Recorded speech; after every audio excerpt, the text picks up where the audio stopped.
Quando estava preparando o culto de hoje, sabendo, né, do aniversário da nossa irmã Letícia, eu fiquei pensando muito se eu seguiria o calendário de dia normal ou seguiria de um dia voltado à ação de graças, né?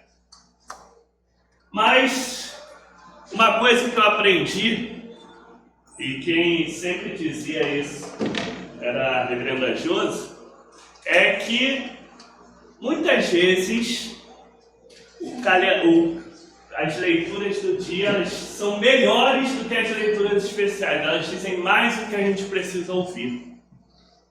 E não é à toa que hoje as leituras deste domingo, especialmente,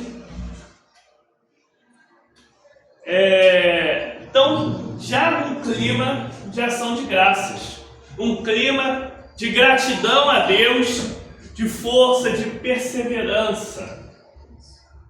A gente começa lá no Antigo Testamento, lembrando aquele momento que para a história daquele povo foi o seu pior momento, que era o exílio. Tinham sido tirados de sua própria terra, tinham sido mandados para longe, né, por seus inimigos. Chegavam, inclusive, nos seus salmos, né, aquelas canções do povo, eles cantavam, não no salmo de hoje, mas cantavam, falando que os seus inimigos, para zombar da dor deles, mandavam que eles, exilados, né, sofridos, cantassem a canção do Deus de amor com alegria, né? Zombavam deles com isso. E o salmo de hoje é ter sido um lencinho só, fiquem tranquilos. O salmo de hoje nos mostra já num momento mais esperançoso, quando o Senhor nos libertar do cativeiro, parecerá um sonho.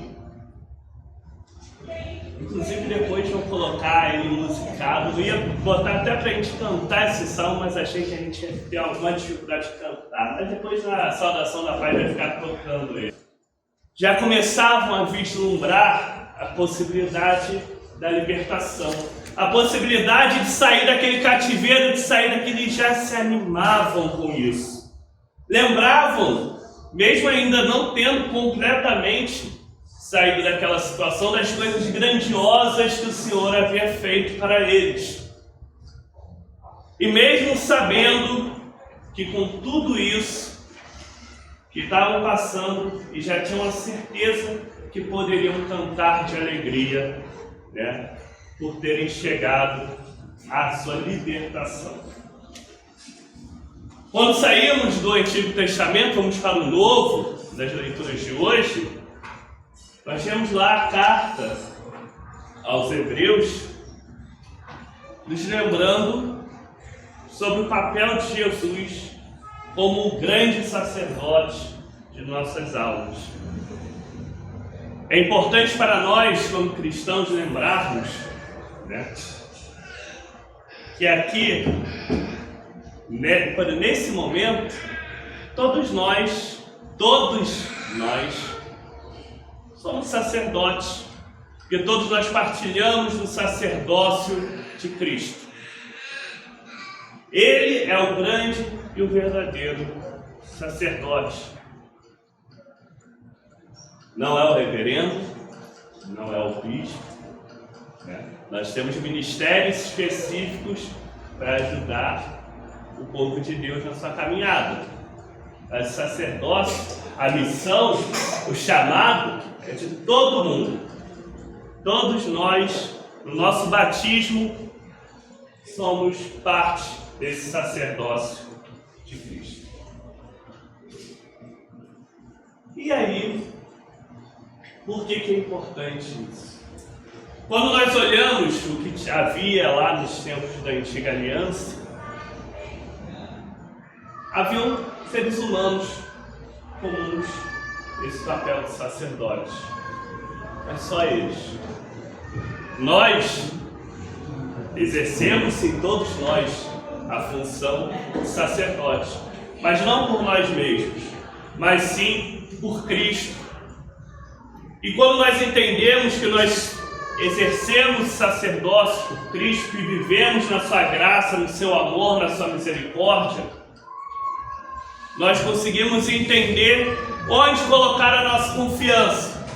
Nós conseguimos entender e vislumbrar que se lá nas histórias que nós lemos hoje, da antiga aliança, o povo estava naquele momento no cativeiro, até muitas vezes por suas próprias falhas, e às vezes não por suas falhas também, gente, só... Mas na realidade nós somos constantemente na nossa vida cristã chamados a justamente isso. Nos momentos da adversidade, nos momentos da incerteza, nos momentos em que se torna desafiador mantermos o foco, mantermos em frente, ficarmos firmes, né? Porque o sol falha, porque o carro de som passa, né? A gente continua mantendo nossos olhos em Cristo. Nós continuamos firmes, entendendo a ação de Deus continuamente no meio do seu povo. Mesmo que as distrações, as dificuldades vão acontecendo, e a gente vai continuando firme. A gente vai perseverando naquilo e vai chegando ao momento de libertação, tal como o povo canta no salmo de hoje. E aí, tudo isso que eu falei, a gente vê condensado no Evangelho. No Evangelho, a gente tem um cego que ele está ali, naquele momento, sendo chamado, né?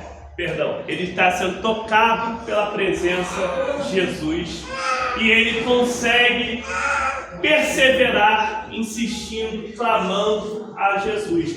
Veja que quando ele chama Jesus, naquele momento, ele sabe que Jesus está ali. Ele sabe quem é Jesus. Ele sabe o que Jesus vai fazer, ou pode fazer, e ele se entrega ali. Ele é repreendido, inclusive. As pessoas ao redor não concordam com a perseverança dele, com ele continuar ali insistindo naquele momento. Mas ele continua. Ele, no completo anônimo, né? Continua, persevera, continua a clamar como ele entende que deve clamar, continua a confiar como ele entende que deve confiar, e aí ele consegue realmente ser atendido. Nós, em nossas vidas, muitas vezes somos bem parecidos com esse cego, ou devemos ser. Somos colocados diante de situações que muitas vezes nos escapam. Somos colocados diante de situações que muitas vezes estão além do nosso controle. E a nós cabe, como ele, clamar, confiar, perseverar, seguir firme no que ele se propõe. E aí ter a certeza da ação de Deus nele, da ação de Deus entre nós. Mas hoje, os textos nos convidam não só a essa perseverança, essa esperança, mas também, e ainda mais, dada a comemoração, também a nos lembrarmos das coisas grandiosas que já foram feitas em nossas vidas, das coisas pequenas que também já foram feitas em nossas vidas, do constante agir de Deus entre nós e em nós.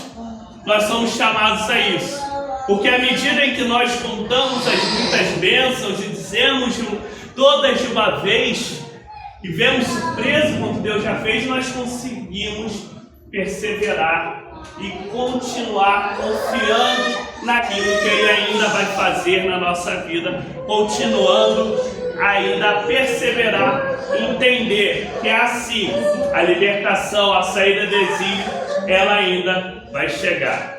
Que Deus nos abençoe cada vez mais, nos faça cada vez mais gratos pelas coisas que nós temos em nossas vidas, nos faça cada vez mais conscientes da ação dele em nossas vidas e nos faça cada vez mais firmes para continuar perseverando na sua graça, no seu amor e no seu caminhar.